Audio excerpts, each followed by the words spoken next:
In today's video, I'm going to teach you how to set up 8 EMA on TradingView. If you're new to TradingView or moving averages, don't worry. I'll walk you through it clearly. An EMA, or exponential moving average, is a line that smooths out price data to highlight the trend, with more weight given to recent candles.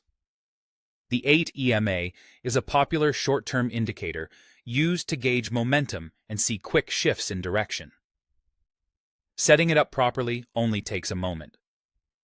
First, open a chart on TradingView. You can use any market or time frame you like. The steps are the same. Once your chart is open, look toward the top of the screen and click the Indicators button. This opens a search panel where you can find all the built-in tools. In the search box, type EMA, or exponential moving average. You'll see an item simply called exponential moving average appear in the list. Click it once, and TradingView will add the EMA to your chart automatically. By default, it might use a standard period like 9 or 20, but we'll change that next. On your chart, look for the legend, usually in the upper left of the chart area, where the active indicators are listed. Find the EMA you just added, and click the gear icon next to its name to open its settings. This brings up the configuration panel where you control exactly how the line behaves and looks. In the settings, find the field labeled length or period, and change that value to 8. That's it. The calculation will now use the last 8 candles, giving you a fast, responsive moving average.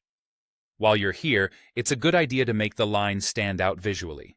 Choose a color that contrasts well with your background and price candles, and adjust the thickness to something you can see at a glance without cluttering the chart. When you're happy with the look, click OK or Apply. You should now see the 8 EMA clearly drawn on your chart, updating live as each new candle forms. A quick tip on interpretation.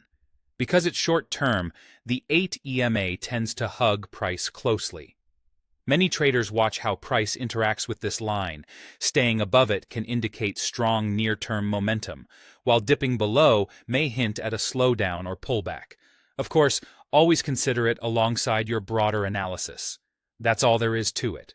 You've added the exponential moving average, set the period to 8, customized its style, and applied it to your chart.